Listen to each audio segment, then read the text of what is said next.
wassalatu wassalamu ala Rasulillah wa ala alihi washabihi wa mawala. Mohon maaf pemirsa Abu Hilyah, itu dia sedap kan? Karena kita sekarang di Abu Hilyah.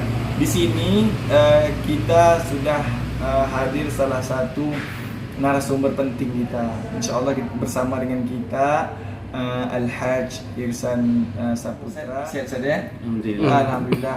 Ustaz, macam inilah akhir-akhir zaman ini kan kita banyak macam keresahan hati Ustaz kan. Banyak orang-orang walaupun banyak duit tapi hati itu kosong macam rasanya.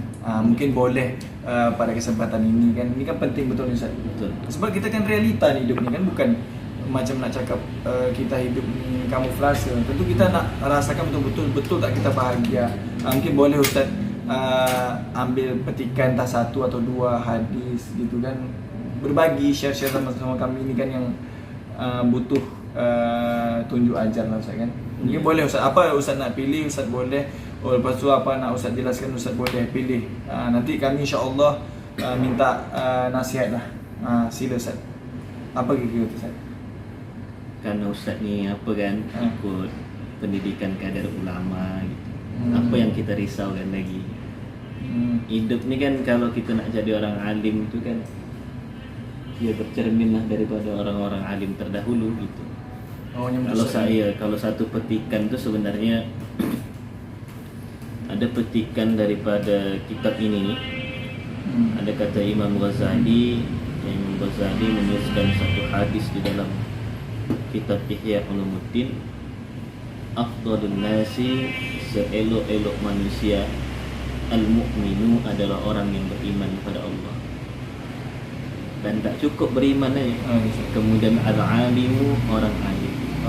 Dua inilah yang paling dibutuhkan dalam agama awak, seelok-elok.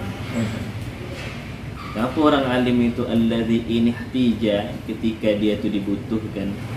Orang butuh sama awak, ilai sama ustaz sebagai kader ulama, nafa. Kalau orang butuhkan awak bermanfaat. Wa inistughni anhu agna nafsa. Kalau orang tak butuhkan awak, kita pun tak mengecewakan hati. Artinya kita makin lama makin tahu ilmu, ya kita bukan untuk nak cari viral. Betul. Kalau kita disuruh ceramah, ya berikan, kasih. Tapi kalau orang tak butuh, ya tak apa-apa. Artinya tak ada apa namanya yang tinggal di hati kita. Awak dah banyak untuk ilmu. Betul. Tapi orang kenapa tak panggil? Berarti tak ada keinginan untuk tujuan tertentu saja. Tak ada tujuan. Jadi bebas untuk ilmu gitu kan. Ya, kalau Imam Ghazali dan ulama-ulama lainnya menuntut ilmu ni cuma satu aja niatnya, khalisan lillah, yaitu ikhlas karena Allah, diwajahillah, walidaril akhirah, dan untuk kampung halaman kita aja nanti. Dan mudah-mudahan biarpun kita tak banyak dapat nanti di sini, setidaknya ini sebagai jihad kita di jalan Allah Subhanahu wa taala. Mungkin macam itulah Ustaz, supaya menenang hati. Betul. Tapi kalau menengok tadi Ustaz kan, macam kita ni iyalah sebab kita belajar Ustaz kan. Mungkin tidaklah berpendidikan kan, tapi itu kan orang belajar Ustaz kan. Kalau Ustaz menengok Ustaz, mana yang mesti kita dahulukan? Sebab banyak orang sekarang ni nak dahulukan ilmu tapi iman tak ada. Akhirnya bercakap ke mana-mana, tak sesuai dengan kapasitas. Nanti takutnya pula mendahulukan iman, ilmu tak ada. Akhirnya macam tu Ustaz. Akhirnya entah ke mana-mana pula lagi. Kan ada biasa dapat gitu. Macam tu Ustaz. Sebenarnya kan awaluddin ma'rifatullah kan gitu deh. Awal agama ni mengenal Allah. Dan mengenal Allah ini pakai hati, pakai iman dulu. Dan iman diiringi dengan akal, sehingga makin bertambah keimanan kita itu saja. Apa ayatnya? Iza tuliyat alaihi ayatullah zadatku iman. Kan ketika karena awak punya iman dan punya ilmu, ketika dibacakan ayat Allah dan awak faham menunjukkan kebesaran Allah, makin takut awak. Betul sama Allah Subhanahu wa taala. Tapi itu tak salah juga tu, maksudnya semakin itu macam baca Quran atau semakin bertambah iman kan. Mana yang lebih dulu? Tapi ini Ustaz, dalam artian tadi itu kan macam keimanan tadi kan, itu kan mungkin ya orang tu ada hatinya. Jadi ketika orang baca Quran kan sering kita baca tengok dekat masjid tu dengan ngaji gitu hati bergetar gitu, entah tak tahulah waktu tu iman ada atau tak kan. Tapi masalahnya tu hari macam hari ni lah kita orang mundur lah kan, saya peribadi lah kan. Sebab kan awak kan bukanlah iman kuat sangat tantang. Ketika nak baca Quran Ustaz, luar biasa Ustaz. Jadi kan baca sehalaman luar biasa ngantuk. Pokoknya macam mata tu dah berat lah Ustaz kan.